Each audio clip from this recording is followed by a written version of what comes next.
25 तारखेला अचानकपणे माझं इन्स्टा अकाउंट म्हणजे खरं तर सोशल मीडिया म्हणजे गेले आता काही वर्षांपासून मी सोशल मीडियावरती आम आदमी पार्टीचा प्रवक्ता झाल्यापासून अनेक जनतेचे प्रश्न, मग ते राजकीय प्रश्न असो, सामाजिक प्रश्न असो, असे उचलत आलोय.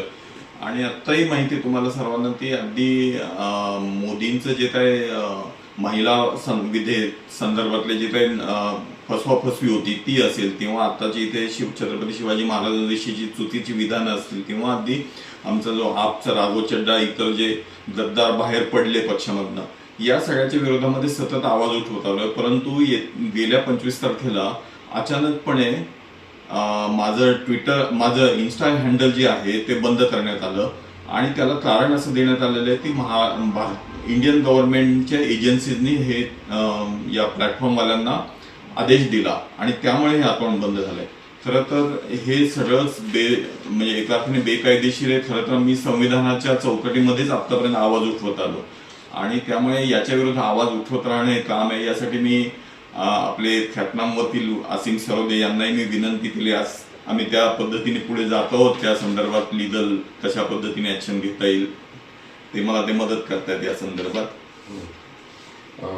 तर मुकुंद किर्दत सरांना सगळेजण ओळखतात महाराष्ट्रामध्ये की आप पक्षाचं काम करणारे एक विचारवंत राजकीय नेते म्हणून, आणि सातत्याने ते एक भूमिका मांडत राहिलेली आहे ती संविधानाची आहे. म्हणजे ते आप पक्षात नसते तरी तीच भूमिका त्यांनी मांडली असती जे आता ते मांडतात, आणि ती अत्यंत संविधानाला अनुसरून लोकशाहीला पूरक अशी भूमिका ते मांडत असतात. त्याच्यामध्ये अचानक भारत सरकारतर्फे under section 79(3)B information technology ॲक्टनुसार तुमचं इंस्टाग्राम अकाउंट सस्पेंड केलेलं आहे असं त्यांना कळवण्यात आलं 25 एप्रिल 2026 रोजी. आता खरं तर कोणाचे अकाउंट सस्पेंड करायचं असेल, सोशल मीडियावरचं अकाउंट बंद करायचं असेल तर त्यासाठी एक प्रक्रिया सांगितलेली आहे, आणि ती प्रक्रिया न करता म्हणजे ड्यू प्रोसेस ऑफ लॉ ज्याला आपण म्हणतो ती प्रक्रिया न करता, यांना आधी इन्फॉर्म न करता, त्यांना तुमचं अकाउंट सस्पेंड का करू नये असं कारणे दाखवा नोटीस न पाठवता त्यांचं अकाउंट बंद करणं हा त्यांच्या अभिव्यक्ती स्वातंत्र्यावरचा हल्ला आहे असं माझं स्पष्ट मत आहे. आणि त्यामुळे आम्ही त्यांना नोटीस पाठवलेली आहे. ग्रीव्हन्स ऑफिसर मेटा प्लॅटफॉर्म्स यांना एक नोटीस पाठवलेली आहे. त्यानंतर designated officer Indian cyber crime ministry of home department यांना नोटीस पाठवलेली आहे, आणि secretary of ministry of electronics आणि इन्फॉर्मेशन टेक्नॉलॉजी नवी दिल्ली या 3 अथॉरिटीजना आम्ही नोटीस पाठवतो आहे.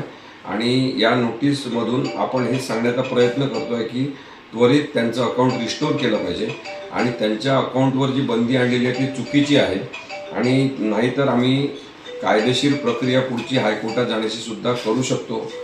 ती करायला आम्हाला बाध्य करू नये अशी सुद्धा विनंती आपण याच्यामध्ये केलेली आहे.